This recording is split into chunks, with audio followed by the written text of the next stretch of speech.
Yo, what's up guys? Welcome back to Life with MC. My name is Mercedes if you're new to the channel. I started repairing my credit back in 2018. I didn't know the first or the last thing about credit, period. I didn't know anything about credit repair. Like, I didn't grow up in a household where talking about credit was something that we discussed over supper.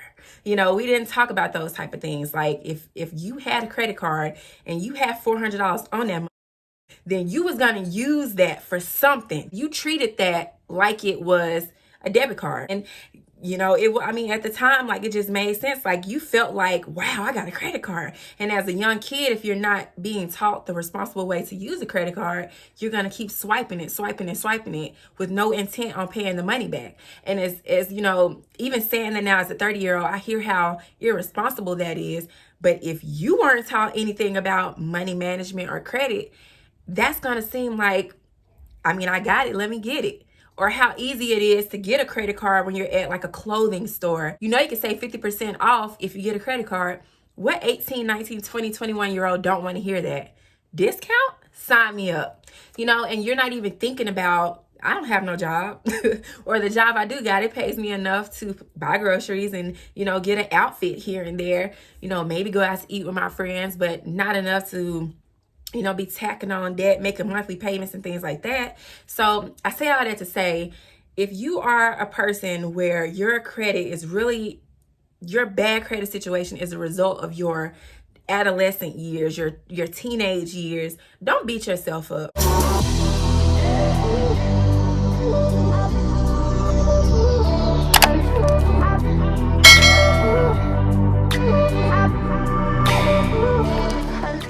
All right, so step number one, the first thing you want to do is to pull your credit reports.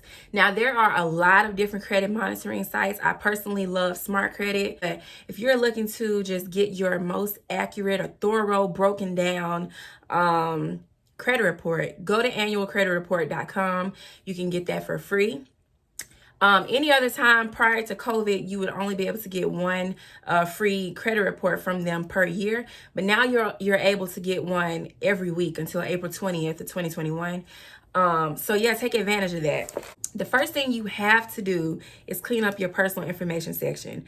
Now, I know you're probably thinking like, wow, like I just want to jump into these collections and charge-offs and close accounts and things like that. But a lot of the information reporting on our credit report is actually going to be verified by what's in our personal information section. You need to spend some time here and clean up this section of your credit report. So you can do so one or two ways. You could call the credit bureaus and, you know, get them on the line and say, hey, there's some information that's inaccurate or outdated. I need it removed.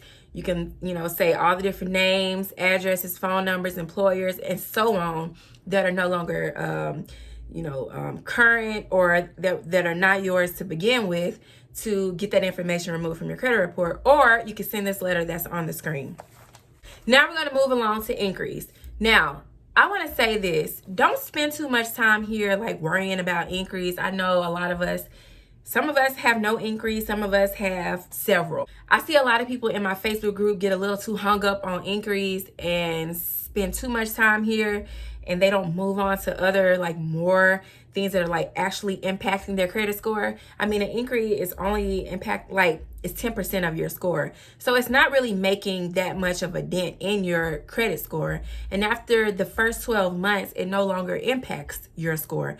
So, and then the next year it's gonna fall off. So I wouldn't spend too much time on inquiries. You could send this letter that's on the screen, or you could call the credit bureaus, and especially if you notice inquiries that are unauthorized, may have been done due to identity theft or something like that, and ask to speak to someone in the fraud department so that you can get these inquiries removed. I already have the company name and the month and year, so you're not scrambling when you do get a specialist on the phone that can help you.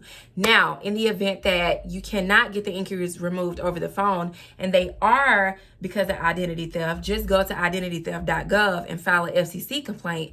Print that FTC complaint out, mail it in along with a copy of the inquiry removal letter, and send that in to the credit bureaus. Okay? Don't dispute inquiries that are tied to an active open account, because you run the risk of that creditor closing the account because they think you're disputing it because it's been done due to fraud or something like that. This is where I think people get a little confused, because you see a collection on your account or any derogatory account and you think, okay, maybe if I just pay this, you know, it'll be doing me justice. It'll make the account go away if I pay it.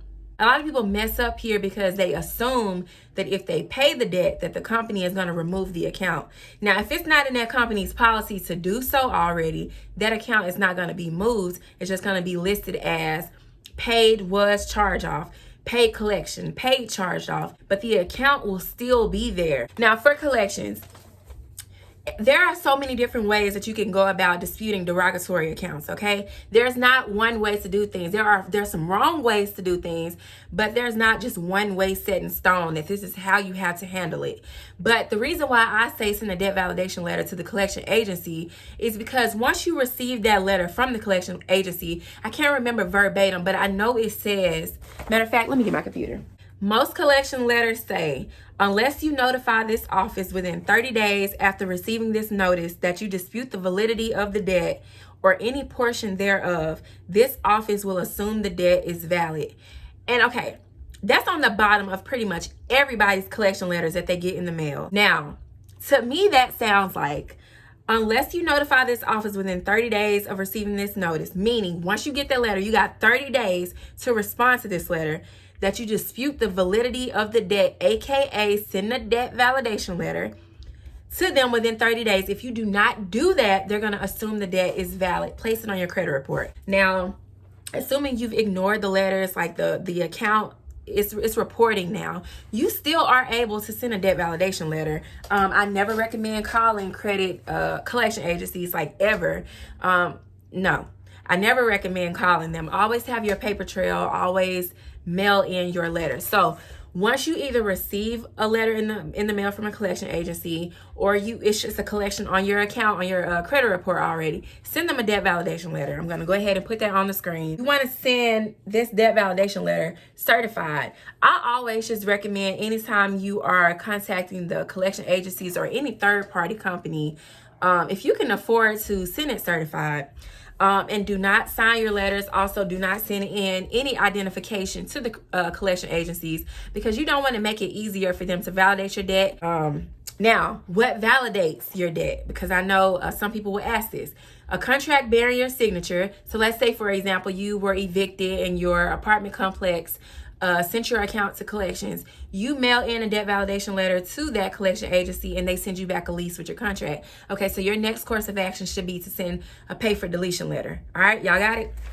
Now, if they send you a bill or a statement, to me, this is not proof of validation, because nowhere, when I was reading like the FDCPA, I didn't see nowhere on there talk about a bill or a statement was enough. I need to see how I'm responsible, how you have the authority to pay, and nowhere does a bill or a statement say that. Like, they could have easily crafted that up themselves, you know what I mean? So now, if they send you a bill or a statement, send the failure to validate letter that is now on the screen. Okay, and if they properly verify the account, send a pay for deletion letter, which is on the screen. Okay, so let's move on. Now, closed accounts. The first thing you want to do, well, I should have said this with collections too. So the first thing you want to do with any derogatory account, okay, you want to make sure that it's yours first. You want to ID the account. Do you recognize this account? Do you remember applying for it? Do you remember these charges? Is this yours? If it's not, do not do any of these other things. You want to immediately file an FCC complaint. And then you want to submit a copy of that complaint to the credit bureaus. You also want to notify the company that this account was opened due to identity theft. You are not responsible for this. Okay, that's how you want to handle that situation. You want to type up just a little simple letter and just let them know that, hey, I'm just not noticing this account on my credit report. I never opened this account. I have no idea who this is. I've already filed an FTC complaint. I have that attached to this letter. Please remove this account from my credit report. Now, for paid closed accounts, you want to send the leave that account alone letter, okay? Because that account is not bothering you. It's actually helping your score, all right? So leave those accounts alone. If it's paid and closed, leave it alone. Got it? Now, if it's derogatory, there are a lot of different ways where you can handle closed accounts. So I'm just going to tell you a few of your options that you have. Now, you always want to check for inconsistencies. This may not be the first letter you want to send off, but you always want to check the account for inconsistencies. Look at the date, look at the payment history, look at the balances. Is everything correct? Look at how they're reporting the 30, 60, 90 day late thing in the payment history section. Is that correct? What about the late payments that they have reporting? Was your account actually late? You know, you want to look for those inconsistencies, highlight, circle those, whatever you want to do, make a note of it, put that off to the side. Then you have a few more options, like with closed accounts that have a balance that have not been sold and are still with the original creditor. You could always try sending a Goodwill letter. And closed accounts with a balance that have not been sold and are still with the original creditor, you can try to send a pay for deletion letter as well. Now, I've had luck doing both methods. I've had a situation where I had an account that was closed with the balance that I was able to get successfully removed by sending a Goodwill letter. It could have been due to the fact that maybe I had filed a bankruptcy previously and the account was included. Maybe they were just giving me a break, but I do know in order for a company to honor a Goodwill letter, they have to be doing that from the heart, because there's no policy that says a company has to honor a Goodwill. Okay, so don't ever feel like just because you sent the Goodwill letter, that's a guaranteed deletion. They're doing that from the kindness of their hearts. All right?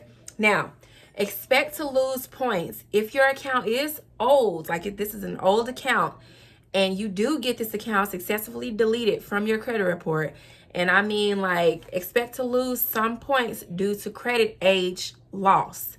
Okay, so I just want to be straight up with you, okay? Thank you guys so much for watching this video. I hope it helps you. If you have questions, definitely leave a comment below, and I promise I'll answer as soon as I can, as long as that spam don't get to it first. But anyways, y'all follow me on Instagram at MCeasy. The credit repair page is Achieving Credit Excellence LLC. Y'all have a great day. Peace out.